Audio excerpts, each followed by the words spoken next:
ወላጆቹን የማይረዳ ሰው አላህ ዘንድም ሆነ ነብዩ ሰለላሁ ዐለይሂ ወሰለም ዘንድ ምንም ዋጋ የለውም። ወላጆችን እየበደለ ስኬትን፣ ደስታን ወይንም እፎይታን የሚመኝ ሰው በፍጹም አያገኘው። አንድ ጊዜ ነብዩ መሐመድ ሰለላሁ ዐለይሂ ወሰለም አስደናቂ ህልም አዩ። ነብዩ ሰለላሁ ዐለይሂ ወሰለም በጀነት ውስጥ እየተጓዙ ሳለ ቁርአን የሚቀራ ድምጽ ሰሙ። ይህ ማን ነው ብለው ጠየቁ። ይህ ሐሪሳ ኢብኑ ኑዕማን ነው ተባሉ። ነብዩ ሰለላሁ ዐለይሂ ወሰለም መልካምነት እንዲህ ነው፣ መልካምነት እንዲህ ነው አሉ። ምክንያቱም ሐሪሳ ለእናቱ በጣም መልካም ነበር።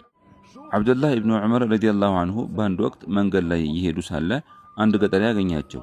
ኢብኑ ዑመር ያንን ሰው ሲያዩ በጣም ተደሰቱና ከሚቀልቡበት እንስሳ ላይ ወረዱ። እንስሳውንም በስጦታ መልክ አበረከቱላቸው። በዘመናችን ስንስለው ይኸው የመኪና ቁልፍ እንደማለት ነው። ጥምጣማቸውንም አውልቀው ሰጡት። ልብሳቸውንም እንደዚያው አውልቀው ሰጡት።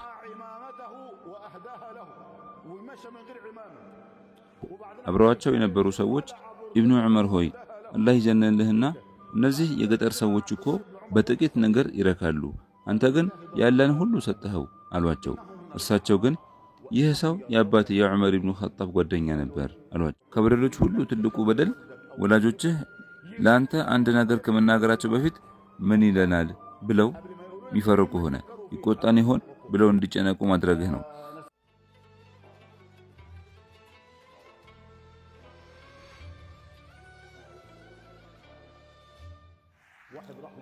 ይህ መልእክት ወላጆቻቸው ለሞቱም በህይወት ላሉም ጭምር ነው። ጠቃሚ ይሆን ዘንድ በቀልባችን እናዳምጥ።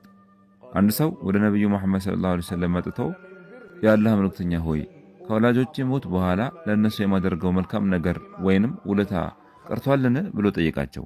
ነብዩ ሰለላሁ ዐለይሂ ወሰለም አዎ 5 ነገሮች አሉ አሉት። አንደኛው በእነሱ ላይ መስገድ ነው አሉት። መስገድ ሲባል የጀናዛ ሶላት ብቻ ሳይሆን ሁልጊዜም ለነርሱ ዱዓ ወይንም ጸሎት ማድረግ ይጨምራል። ለዚህም ነው ዑለሞች እንዲህ የሚሉት አንተ ሷሊህ ደግ መሆንህ ወይም አለመሆንህ የሚታወቀው ለራስህ ዱዓ ስታደርግ ወላጆችህንም አብረህ የምታስታውስ ከሆነ ነው። ለወላጆችህ ዱዓ የማታደርግ ከሆነ ራስህን እንደ ደግ ሰው አትቁጠር። አላህ ዘንድ ሷሊህ ተብለው የተመዘገቡ ሰዎች የተደበቁና አላህን የሚፈሩ ናቸው።